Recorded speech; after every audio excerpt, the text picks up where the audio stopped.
നമ്മുടെ പ്രിയപ്പെട്ട നിയമസഭാ സ്പീക്കർ ശ്രീ എൻ ഷംസീറാണ് നമ്മളോടൊപ്പം ഇപ്പോൾ ഈ ഗുഡ് മോർണിംഗ് കേരളത്തിൽ ഇന്ന് അതിഥിയായി ചേരുന്നത്. ഇന്ന് നിയമസഭാ സമ്മേളനം തുടങ്ങാൻ വേണ്ടി പോവുകയാണ്. ആ പശ്ചാത്തലത്തിലാണ് അദ്ദേഹം നമ്മളോടൊപ്പം ചേരുന്നത്. Speaker, good morning. Good morning. Good morning. അപ്പോൾ നമ്മളിന്ന് ഒരു നിയമസഭാ സമ്മേളനത്തിൻ്റെ തുടക്ക ദിവസമാണ്. ഇന്നിപ്പോൾ സഭാ സമ്മേളനത്തിലേക്ക് കടക്കുമ്പോൾ ലോക്സഭാ തെരഞ്ഞെടുപ്പിന് ശേഷമുള്ള സഭാ സമ്മേളനം, ഒപ്പം തന്നെ ഈ കാലയളവിൽ ഇതിനിടയിൽ ലോക കേരള സഭ നടക്കാൻ പോകുന്നു. അങ്ങനെ പ്രത്യേകതകൾ ഏറെയുണ്ട്. ഒപ്പം തന്നെ ബജറ്റ് പാസ്സാക്കുകയാണ് പ്രധാന അജണ്ട. പക്ഷേ എങ്കിൽ പോലും പ്രധാനപ്പെട്ട ബില്ലുകളൊക്കെ സഭയുടെ പരിഗണനയിലേക്ക് വരുന്ന ഒരു സഭാകാലം കൂടിയാണ്. ഈ സഭാ സമ്മേളനത്തിൻ്റെ സവിശേഷതകളെ സ്പീക്കർ എങ്ങനെയാണ് നമ്മളോട് പറയുന്നത്?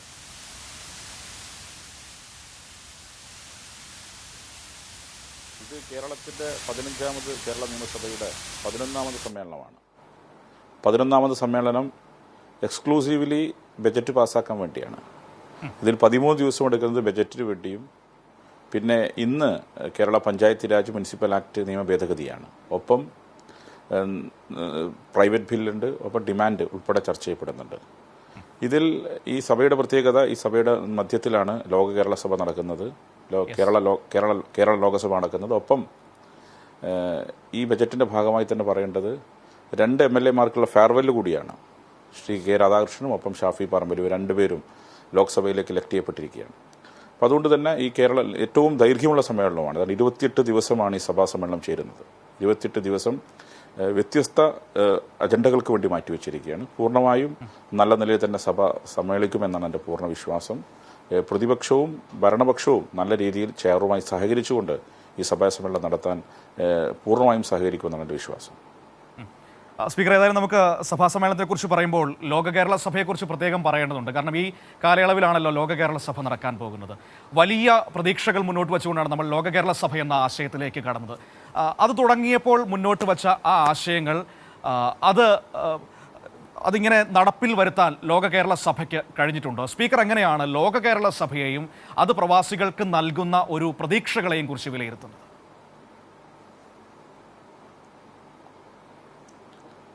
കേരളത്തിൻ്റെ സമ്പദ്ഘടന എന്തുകൊണ്ട് മറ്റ് സംസ്ഥാനങ്ങളിൽ നിന്ന് വ്യത്യസ്തമായി എന്ന ചോദ്യത്തിൻ്റെ ഉത്തരം നമുക്ക് നിസ്സംശയം പറയാൻ സാധിക്കുന്നത് നമ്മുടെ പ്രവാസ ലോകം തന്നെയാണ്. മിഡിൽ ഈസ്റ്റും അതുപോലെ തന്നെ യൂറോപ്പും US ഒക്കെ നമ്മുടെ സഹോദരങ്ങൾ പോയി കഠിനാധ്വാനം ചെയ്ത് അവരുടെ റിമിറ്റൻസാണ് കേരളം ഈ നിലയിലേക്ക് മറ്റ് സംസ്ഥാനങ്ങളിൽ നിന്ന് വ്യത്യസ്തമായി നിൽക്കുന്നത്. തീർച്ചയായും അവർക്കൊരു റെക്കഗ്നിഷനാണ് ലോക കേരള സഭ. ഒപ്പം പലരും ഇവിടെ ഇൻവെസ്റ്റ് ചെയ്യാൻ തയ്യാറാവുന്നുണ്ട്. അവർക്ക് കൂടിയുള്ളൊരു വേദിയായി ലോക കേരള സഭ മാറും. വളരെ ക്രിയാത്മകമായ ചർച്ചകൾ ഈ ലോക കേരള സഭയ്ക്ക് ഉയർന്നു വരുമെന്നുള്ളതാണ്. വ്യത്യസ്ത വിഷയങ്ങളുണ്ട്. ആ വ്യത്യസ്ത വിഷയങ്ങൾ അടിസ്ഥാനപ്പെടുത്തിക്കൊണ്ടുള്ള ഗൗരവമായ ചർച്ചകൾ ഉൾപ്പെടെ ഇത് 4ാമത് ലോക കേരള സഭയാണ്. ഈ 4ാമത് ലോക കേരള സഭ ഇന്ന് 13 മുതൽ 15 വരെ തിരുവനന്തപുരത്ത് നടക്കുമ്പം വളരെ ഫ്രൂട്ട്ഫുള്ളായ ഡിസ്കഷൻ അതിനകത്ത് ഉയർന്നു വരും. ഒപ്പം ഇൻവെസ്റ്റേഴ്സിന്, പ്രവാസികളാണല്ലോ കേരളത്തിൻ്റെ സമ്പദ്ഘടനയെ പിടിച്ചു നിർത്തിയത്, അപ്പോൾ ഇൻവെസ്റ്റേഴ്സിന് എന്തൊക്കെ സാധ്യതകളാണോ കേരളത്തിലുള്ളത് അതിനാവശ്യമായ സഹായങ്ങളും മറ്റും ഗവൺമെൻറ് ഭാഗത്ത് നൽകും എന്ന് മുഖ്യമന്ത്രിയും ഗവൺമെൻറ്റുമായി ബന്ധപ്പെട്ട ഉദ്യോഗസ്ഥരും ഇതിനോടകം പറഞ്ഞിട്ടുണ്ട്. അതുകൊണ്ട് ലോക കേരള സഭ ഇതിനകത്ത് ചേരുന്നു എന്നുള്ളത് ഏറ്റവും സന്തോഷകരമായ കാര്യമാണ്. ഇത്തവണ ഞാൻ മനസ്സിലാക്കുന്നത് 103 രാജ്യങ്ങളിൽ നിന്നാണ്. 103 രാജ്യങ്ങളിൽ റെപ്രസെൻറ്റേഷൻ ഉണ്ടാവുന്നു. അതുപോലെ കേരളത്തിൻ്റെ പുറത്തുനിന്നും വ്യത്യസ്ത സംസ്ഥാനങ്ങളിൽ നിന്ന് ആളുകൾ പങ്കെടുക്കുന്നു. അതുകൊണ്ട് തന്നെ ലോക കേരള സഭ ഏറ്റവും ശ്രദ്ധേയമാണ്. നിങ്ങൾ ആലോചിക്കണം, 103 രാജ്യങ്ങളിലാണ് മലയാളികളുള്ളത്. 103 രാജ്യങ്ങൾക്ക് അപ്പുറത്ത് എവിടെയൊക്കെ ഉണ്ടോ എന്ന് എനിക്കറിയില്ല. 103 രാജ്യങ്ങളിൽ റെപ്രസെൻറ്റേഷൻ വരുന്നു എന്നുള്ളതാണ് ലോക കേരള സഭയെ ശ്രദ്ധേയമാക്കുന്നത്. മലയാളി എല്ലായിടത്തും ഉണ്ടെന്ന് നമ്മൾ സാധാരണ പറയാറുണ്ടെങ്കിൽ ഏതാണ്ട് ചന്ദ്രനിൽ പോയാലും മലയാളി ഉണ്ടെന്ന് പറഞ്ഞാൽ അതും ശരിവെക്കത്തക്ക നിലയിലാണ് 103 രാജ്യങ്ങളിൽ റെപ്രസെൻറ്റേഷൻ ഇത്തവണ ലോക കേരള സഭയിൽ ഉണ്ടാവുന്നത്. സ്പീക്കർ, അപ്പോഴും അത്രയൊരു ബൃഹത്തായ ആശയം നമ്മൾ നടപ്പാക്കുമ്പോഴും അതിന് ചേർന്നൊരു പിന്തുണ ലഭിക്കാതെ പോകുന്നുണ്ടോ? പ്രത്യേകിച്ചും മാധ്യമങ്ങളുടെ രീതി എടുക്കാം, വിവാദങ്ങൾ മാത്രം വാർത്തയാക്കും. ഇപ്പോൾ ഭക്ഷണത്തിൻ്റെ പേരിൽ പോലും ലോക കേരള സഭയെ വാർത്തയാക്കുന്നത് നമ്മൾ കണ്ടതാണ്.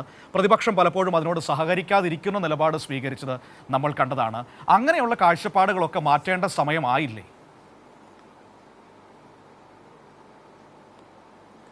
യഥാർത്ഥത്തിൽ കേരളം മുന്നോട്ട് പോയാൽ മാത്രമേ എല്ലാവരും മുന്നോട്ട് പോകൂ. അപ്പോൾ കേരളത്തിൻ്റെ ഭാഗമാണ് മാധ്യമങ്ങളും. ഇത് കേരളത്തിൻ്റെ ഒരു പോസിറ്റീവായ മുന്നോട്ടേക്ക് പോക്കിനാണ് നടത്തുന്നതെന്ന രീതിയിലേക്ക് അവർ കൂടി മാറി ചിന്തിച്ച് ഈ ലോക കേരള സഭയെ പിന്തുണക്കാൻ മുന്നോട്ട് വരും എന്നാണ് എൻ്റെ പ്രതീക്ഷ. കാരണം എല്ലാ കാലത്തും ഒരു നെഗറ്റീവ് അപ്രോച്ച് ഇതിൽ സ്വീകരിക്കാൻ സാധിക്കില്ല. ഇപ്പോൾ ലോക കേരള സഭയിൽ പങ്കെടുത്ത പ്രമുഖരെന്ന് പറഞ്ഞാൽ ഒരു തവണ നിങ്ങളിങ്ങനെ തിന്നതിനൊക്കെ കണക്ക് പറയാമെന്ന് പറഞ്ഞാൽ വളരെ നിലവാരമില്ലായ്മയാണെന്ന്.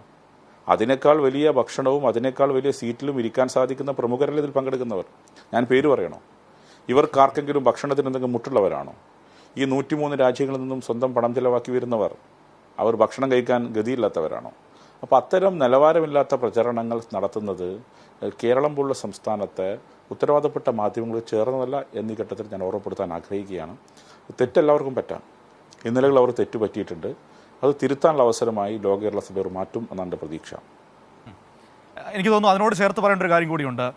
പ്രതിപക്ഷം പലപ്പോഴും അതിനോട് മുഖം തിരിച്ചു നിൽക്കുന്ന ഒരു സമീപനം സ്വീകരിക്കാറുണ്ട്. പക്ഷേ ഇത്തവണ വേണമെങ്കിൽ പ്രതിപക്ഷത്തിൻ്റെ ഭാഗമായി നിൽക്കുന്ന പ്രവാസി സംഘടനകൾക്ക് ഈ പരിപാടിയിൽ പങ്കെടുക്കാം എന്നൊരു നിലപാട് അവർ നേരത്തെ സ്വീകരിച്ചിരുന്നു എന്ന് കേട്ടിരുന്നു.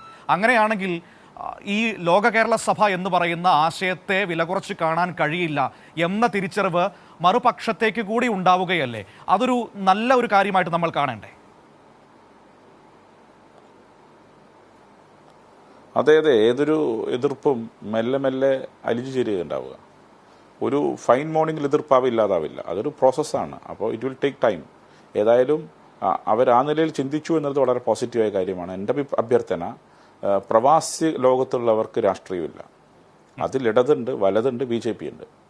അതുകൊണ്ട് കേരളത്തിൻ്റെ ഈ മുന്നോട്ടേക്കുള്ള ഗുണകരമായ പോക്കിന് അവർ കൂടി സഹകരിക്കണമെന്ന് ഞാൻ അഭ്യർത്ഥിക്കുകയാണ്. കാരണം ഇതൊരു റിക്വസ്റ്റാണ്. ചെയർമാൻ എന്ന നിലക്കുള്ള സഭയുടെ ചെയർമാൻ എന്ന അധ്യക്ഷൻ എന്ന നിലക്ക് ഞാൻ അഭ്യർത്ഥിക്കുകയാണ്. അവർ കൂടി സഹകരിക്കണം. ഇത് പൊളിറ്റിക്കലായി കാണരുത്. ഇതിലൊക്കെ ഡിസ്കസ് ചെയ്യുന്നത് എന്താ? കേരളത്തിൻ്റെ ഭാവി സമ്പദ്ഘടന എങ്ങനെ മെച്ചപ്പെടുത്താം, കേരളം എങ്ങനെ മുന്നോട്ട് കുതിക്കാം എന്നുള്ള കാര്യങ്ങളാണ്. അതുകൊണ്ട് തന്നെ ആ നിലയിൽ അവർ കൂടി ഉത്തരവാദിത്തമുണ്ട്, പ്രതിപക്ഷത്തിന് ഉത്തരവാദിത്തമുണ്ട്. ആ നിലയിൽ അവർ പങ്കെടുക്കണമെന്ന് ഞാൻ അഭ്യർത്ഥിക്കുകയാണ്. സ്പീക്കർ, തിരക്കുണ്ടെന്ന് എനിക്കറിയാം. ഒറ്റ കാര്യം കൂടി ചോദിക്കാം. ഇനിയിപ്പോൾ ഇന്ന് നമ്മൾ സഭാ സമ്മേളനം ചേരുമ്പോൾ ലോക്സഭാ തെരഞ്ഞെടുപ്പിന് ശേഷമുള്ള ഒരു സമ്മേളനമാണ്. നമുക്കറിയാം ആ രാഷ്ട്രീയ സാഹചര്യം നമ്മുടെ മുൻപിലുണ്ട്. അപ്പോൾ സ്വാഭാവികമായും പ്രതിപക്ഷം ഒരു തലവേദന ഇത്തവണത്തെ സഭാ സമ്മേളനത്തിൽ സൃഷ്ടിക്കും എന്ന് ഒരു ചിന്തയുണ്ടോ? എങ്ങനെയായിരിക്കും ഫ്ലോറിൽ ഒരു നിലപാട് വരിക? പ്രതിപക്ഷത്തിന് ഏത് വിഷയവും ഉന്നയിക്കാൻ അവകാശമുണ്ട്. അതവർ നിർവഹിക്കും. ഒപ്പം തന്നെ അവർ സഭയുടെ ചെയറുമായി പൂർണ്ണമായും സഹകരിച്ച് ഗവൺമെൻറ് ബിസിനസ് നടത്താൻ സഹകരിക്കുന്ന വിശ്വാസക്കാർ. ഇത് ബജറ്റാണ്. ജൂലൈ 31 ബജറ്റ് പാസ്സാക്കേണ്ടത് കോൺസ്റ്റിറ്റ്യൂഷണറി ഒബ്ലിഗേഷനാണ്. അപ്പോൾ അതുകൊണ്ട് അവരും പൂർണ്ണമായി ഇതിൽ സഹകരിക്കുന്നുണ്ട് എൻ്റെ പൂർണ്ണ ബോധ്യം. അപ്പോൾ ഈ തിരക്കിനിടയിൽ ഇത്രയും ചെറിയ സമയമാണെങ്കിലും ഞങ്ങളോട് സംസാരിച്ചതിന് ഒരുപാട് സന്തോഷം. Thank you very much speaker. Okay, thank you. Speaker N ഷംസീറാണ് നമ്മളോട് സംസാരിച്ചത്. വളരെ ചെറിയ സമയമാണ്, കാരണം ഇപ്പോൾ സഭ അല്പസമയത്തിനകം തന്നെ തുടങ്ങും. അദ്ദേഹത്തിന് സഭയിലേക്ക് പോകേണ്ടതുണ്ട്. അതുകൊണ്ട് തന്നെ ഈ ചുരുങ്ങിയ സമയത്തിൽ നമ്മളോട് വളരെ വേഗത്തിൽ കാര്യങ്ങൾ പറഞ്ഞു വെക്കുകയായിരുന്നു. ഏതായാലും ലോക കേരള സഭ തന്നെയാണ് ഈ സഭാ സമ്മേളന കാലത്ത് ഏറ്റവും പ്രധാനപ്പെട്ട കാര്യമെന്ന് പറയുന്നത്. നമുക്കറിയാം, നമ്മുടെ സഹോദരങ്ങൾ ലോകത്തിൻ്റെ വിവിധ രാജ്യങ്ങളിൽ നിന്ന് അവരുടെ ആവശ്യങ്ങളും അവരുടെ പ്രതീക്ഷകളും ഒക്കെ പങ്കുവയ്ക്കാനായി നമ്മുടെ ഇടയിലേക്ക് വരികയാണ്. അപ്പോൾ അതിനോട് മുഖം തിരിച്ചു നിൽക്കുക എന്നത് ഒട്ടും നല്ല കാര്യമല്ല. അത് തിരിച്ചറിയേണ്ടതുണ്ട്. ഒരു പക്ഷേ പ്രതിപക്ഷമടക്കം അത് തിരിച്ചറിയുന്നു എന്ന ഇടത്തേക്കാണ് കാര്യങ്ങൾ പോകുന്നത്. മാധ്യമങ്ങളും വലിയ തിരിച്ചറിവ് ഈ ഘട്ടത്തിൽ നേടേണ്ടതാണ്. കാരണം ഇതിലെ വിവാദങ്ങൾ മാത്രം വാർത്തയാക്കിക്കൊണ്ട് ധൂർത്താണ് എന്നൊക്കെ പറഞ്ഞുകൊണ്ട് അധിക്ഷേപിക്കുന്നതിനപ്പുറത്തേക്ക് അതുകൊണ്ടുണ്ടായ നേട്ടങ്ങൾ, അല്ലെങ്കിൽ കഴിഞ്ഞ കാലങ്ങളിൽ ഈ ലോക കേരള സഭ പ്രവാസികൾക്കിടയിൽ ഉണ്ടാക്കിയ മാറ്റങ്ങൾ, അവരുടെ പ്രതീക്ഷകളെക്കുറിച്ചൊക്കെ പങ്കുവയ്ക്കേണ്ടത് തന്നെയാണ്. ഈ പറയുന്ന വലിയ പേരുകൾക്കപ്പുറത്തേക്ക് ഏറ്റവും സാധാരണക്കാരനായ മനുഷ്യനും അവരുടെ ആശയങ്ങൾ പങ്കുവയ്ക്കാൻ ഒരു ഇടം കിട്ടുന്നു എന്ന് പറയുന്നത് നമ്മുടെ ഇന്നത്തെ ജനാധിപത്യ ലോകത്ത് ഒരു വലിയ കാര്യം തന്നെയാണ്. അപ്പോൾ ആ ഒരു പ്രാധാന്യമെങ്കിലും കണക്കിലെടുക്കണമെന്നാണ് ഈ ഘട്ടത്തിൽ നമുക്ക് പറയാനുള്ളത്. ഒപ്പം തന്നെ നിയമസഭയിലെക്കുറിച്ചും അദ്ദേഹം പറയുകയുണ്ടായി. നമുക്കറിയാം, പ്രതിപക്ഷത്തിന് വലിയ ആത്മവിശ്വാസമുണ്ട് ഇപ്പോൾ ലോക്സഭാ തെരഞ്ഞെടുപ്പിൽ നേടിയ ജയം. അപ്പോൾ സ്വാഭാവികമായും ആ ഒരു രീതി അവർ സഭയ്ക്കുള്ളിലേക്കും കൊണ്ടുവരുമെന്ന് ഉറപ്പാണ്. അതിനെ നയപരമായി കൈകാര്യം ചെയ്യുക എന്ന വലിയ ദൗത്യം സ്പീക്കറുടെ മുൻപിലുണ്ട്. മറുവശത്ത് ഭരണപക്ഷത്തിന് മുൻപിൽ ആ വെല്ലുവിളികളെ പ്രതിരോധിക്കുക എന്ന വളരെ പ്രധാനപ്പെട്ട രാഷ്ട്രീയ നീക്കവും അല്ലെങ്കിൽ രാഷ്ട്രീയപരമായ ആവശ്യകതയും അവരുടെ മുൻപിലുണ്ട്. ഇതൊക്കെ ഉണ്ടാകും നമ്മുടെ നിയമസഭയിൽ. അതിനിടയിൽ ലോക കേരള സഭയും മനോഹരമായി പൂർത്തിയാക്കാൻ കഴിയുമെന്ന് തന്നെയാണ് പ്രതീക്ഷ.